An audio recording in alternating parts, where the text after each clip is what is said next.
राजा खालिद साहब, शुएब शाहीन साहब ने तो अपना पॉइंट ऑफ व्यू दे दिया, आपका पॉइंट ऑफ व्यू क्या है? सुप्रीम कोर्ट की जुरिस्डिक्शन है क्योंकि वो डायरेक्ट स्टेक होल्डर तो नहीं है इलेक्शन के मैटर में, और इलेक्शन कमीशन ने अभी तक इनकार नहीं किया। What's your take please? एक बात तो बड़ी वाज़ेह है कि सो मोटो नोटिस कुछ अरसे से आप देख रही हैं, पाकिस्तानी अवाम देख रहे हैं, लीगल फ्रेटर्निटी देख रही है कि तवातर से लिए जा रहे हैं। ठीक। और जिसकी वजह से एग्जेक्टिव के रास्ते में बहुत सारी रुकावटें बनी, फिर और बाकी अदारे उससे मजरू हुए। तो मेरे ख्याल में मेरी ज़ाती राय ये है, मेरा जो हम्बल व्यू है वो ये है कि ये प्री मैच्योर सो मोटो नोटिस है। कहीं भी अभी किसी कानून की, आइन की किसी क्लॉज की वायलेशन नहीं हुई। फिर जो दूसरा सवाल आपने इससे पहले जो सुप्रीम कोर्ट के सामने भी है, उन्होंने जो क्वेश्चन फार्मूलेट किया, ये किसका अख्तियार था कि इलेक्शन की डेट दे। इसमें कॉन्स्टिट्यूशन बड़ा क्लियर है।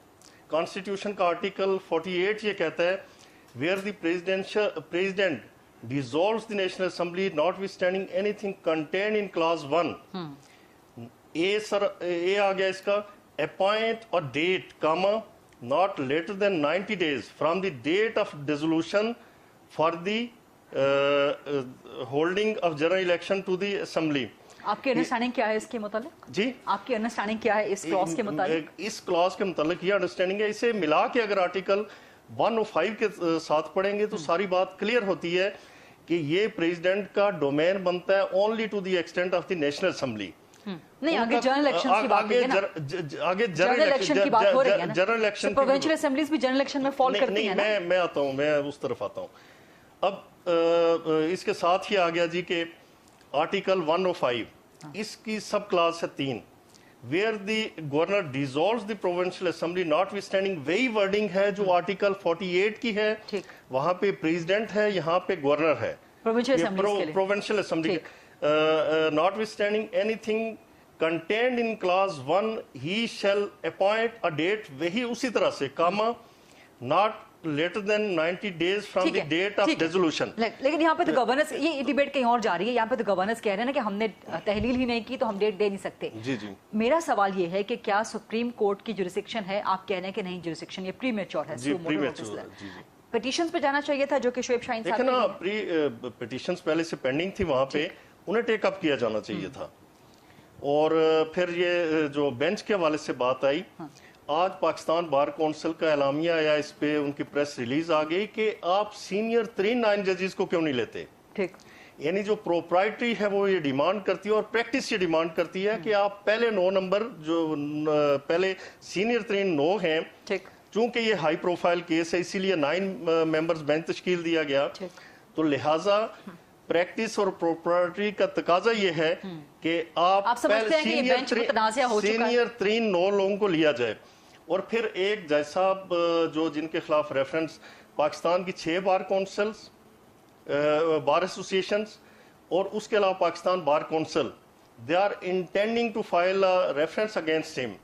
और जिस तरह आपने बताया भी कि एक दाऊद एडवोकेट की तरफ से रेफरेंस चला गया, तो उन जज साहब को मेरे ख्याल में ज्यादा बेहतर यही है कि वो रिफ्यूज कर दें, जबकि समाज के लिए लगे आज खुद उससे अलग हो जाए, जो इससे पहले होता रहा। और इस सिनेरियो में जो एक जज को करना चाहिए। लेकिन आज तो समाअत हुई है और कल की समाअत के हवाले से भी लग रहा है कि जस्टिस मज़ाहिर खुद को अलग नहीं करेंगे, ना चीफ जस्टिस इस बेंच को रिकॉन्स्टिट्यूट करेंगे।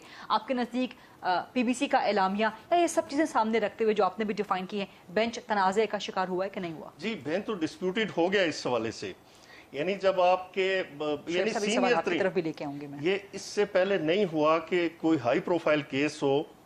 हाई प्रोफाइल आप खुद कह रहे हैं कि जब 9 मेंबर्स को का बेंच आप तश्कील दे रहे हैं, उससे उसकी इंपॉर्टेंस का अंदाजा होता है। बेंच अगर डिस्प्यूटेड हो गया आपके नजदीक, तो फिर उसका इंपैक्ट क्या होगा उसके वर्डिक्ट पे, जो भी व्हाटएवर दैट इज? देखें ना, यानी वो जो मशहूर बात है, जो लीगल एक मैक्सिम है कि justice should not only be done but also seen to have been done. बिल्कुल वो होना चाहिए, इंसाफ ना सिर्फ नजर आए बल्कि होता हुआ नजर आए। इफ्तिखार साहब, आपकी बात हो गई।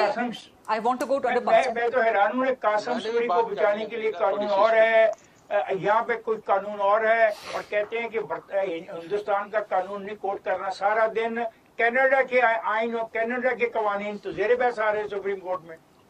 राजा खालिद साहब, मैं चाहूंगी आप इसको एड्रेस करें। इब्राहिम साहब भी मुस्कुरा रहे हैं इसके ऊपर। एक मैं माजरत के साथ अपने मोहतरम भाई शुएब शाहीन के साथ इख्तिलाफ करूंगा। अच्छा, کہ ایبروگیشن قاسم سوری نے انکانسٹیٹیوشنل ایکٹ کیا، جس طرح ان کا فرمانا ہے کہ انکانسٹیٹیوشنل ایکٹ تھا، وہ ایبروگیشن نہیں تھی، سبورژن نہیں تھا، ٹھیک ہے، جو ہائی ٹریزن کی ڈیفینیشن ہے۔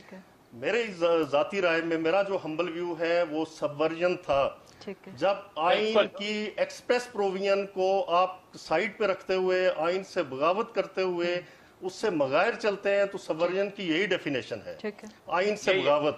تو اس میں آئین سے بغاوت ہوئی تھی، سبورٹ کیا گیا تھا، لہٰذا قاسم سوری وہ ہائی ٹریزن ان کے خلاف لگنا چاہیے تھا، جس طرح سے سپریم کورٹ کے ایک فاضل ممبر کی اس پہ آبزرویشن بھی آئی۔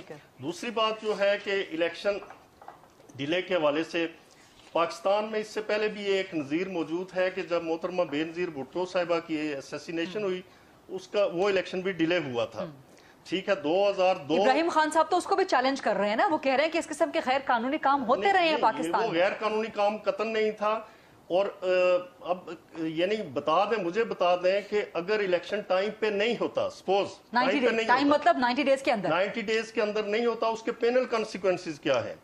اس کا آرٹیکل ہے 254 of the constitution of Pakistan, وہ یہ کہتا ہے کہ failure to comply with requirement as to time does not render an act invalid، کہ اگر ٹائم کے اندر کوئی کام نہیں ہوگا تو بعد میں ہونے والا کام وہ انویلڈ نہیں ہوگا، اسے کسی اس بنیاد پہ آپ رد نہیں کر سکتے۔ تو یہ بھی ڈیبیٹ میں آئے گا ابھی سپریم کورٹ میں کہ اگر 90 ڈیز میں الیکشن نہیں ہوتے۔ جی یہ تو پھر آلریڈی آیا ہے، اچھا قاسم سوری والا کیس ہے، اس کے اندر لکھا ہوا ہے، اس کا پیرا 46 ہے جس کے اندر لکھا ہوا ہے اس کے لیے کانسٹیٹیوشنل ریزنز ہونی چاہیے کہ کیوں آپ نے 90 ڈیز میں نہیں کرایا۔ ویری انٹرسٹنگ، اس لیے اٹ از ناٹ سمپل کہ آپ 90 ڈیز کے اندر کہیں کہ ہم نہیں کراتے، کانسٹیٹیوشنل ریزنز کریٹ کر کے بتائیں کہ کیوں نہیں کرایا۔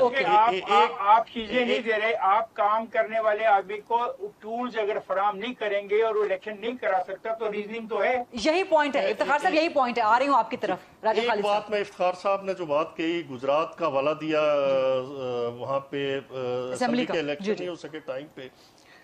اب دیکھیے پاکستان میں اس طرح کی پروپوزیشن وہ پہلی دفعہ آئی ہے، ٹھیک ہے، کہ جنرل کی اب پریزیڈنٹ صاحب نے بڑا عجیب و غریب اور مضحکہ خیز ان کا وہ آرڈر ہے جو انہوں نے جاری کیا جی، کہ اس کی ڈیٹ فکس فرمائی، اس میں وہ سیکشن 57(1) کا حوالہ دیتے ہیں الیکشن ایکٹ 2017 کا۔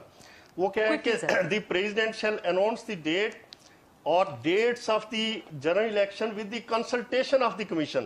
اس میں قطعاً کنسلٹیشن نہیں ہوئی اور مینڈیٹری تھی کنسلٹیشن، ٹھیک ہو گیا۔ راجہ خالد صاحب آپ کچھ کمنٹ کرنا چاہتے ہیں؟ شعیب شاہین صاحب آپ کی طرف۔ ایک بات تو میں تھوڑی سی تصحیح کرنا چاہ رہا تھا کہ جس طرح انہوں نے فرمایا رانا مقبول صاحب نے کہ ایک جسٹس منیر تھے جنہوں نے مولوی تمیز الدین کیس کا فیصلہ کیا، انہی جسٹس منیر صاحب نے 56 کے آئین کے بعد 200 کیس کا فیصلہ کیا تھا، اور دونوں کیسز میں جو ڈائسینٹنگ نوٹ آیا تھا وہ صرف جسٹس کارنیلیس کا تھا۔ کارنیلیس پھر تاریخ کے اندر زندہ ہے اور ہمیشہ زندہ رہیں گے۔ جسٹس منیر لیگل فریٹرنیٹی میں ان کے لیے جو سوچ ہے یا جو زبان استعمال کی جاتی ہے یا جس طرح سے متھون ٹھہرے، وہ بھی تاریخ کا حصہ ہے۔ ایک اور بات کہ یہ ایک یونیک قسم کی پروپوزیشن ہے جو سپریم کورٹ کے سامنے ہے جی، تو اس میں جب پاکستان میں کوئی لا اس پہ ڈیولپ نہیں ہوا، کوئی اس سے پہلے رولنگ نہیں ہے، تو پھر پاکستان کی سپریم کورٹ یا ہائی کورٹس وہ فارن جورسڈکشن کی مدد لیتی ہیں اور کسی باہر کی ریاست کا جو قانون ہے یا انٹرپریٹیشن ہے کسی سپریم کورٹ کی، تو اس کی روشنی میں اس سے مدد لیتے ہوئے، جیسے بلیک لا ڈکشنری کا بھی حوالہ دیا گیا، ڈکشنری کا بھی حوالہ، تو اس رولنگ کی بنیاد پہ پھر وہ فیصلے کرتی ہیں۔ لہٰذا یہ کہنا اور یہ مناسب نہیں کہ پاکستان کا آئین اور انڈین آئین جو ہے وہ ٹوٹلی ڈیفرنٹ ہے، کیونکہ وہ وفاقی آئین جو انڈین آئین ہے وہ بھی وفاقی اور پارلیمانی تصور دیتا ہے، پارلیمانی جمہوریت کا، الیکشنز کا۔ وہاں بھی پریزیڈنٹ ہے جو پاور لیس ہے، فگر ہیڈ ہے، یہاں prime minister, parliamentary form of government ہے، فیڈریشن ہے ادھر بھی، لہٰذا کافی حد تک ہمارا مماثلت۔ ویری انٹرسٹنگ ڈیبیٹ، جب یہ پولر اپوزٹ اوپینینز آتے ہیں تو یہیں سے ڈیبیٹ آگے بڑھانے کا موقع ملتا ہے۔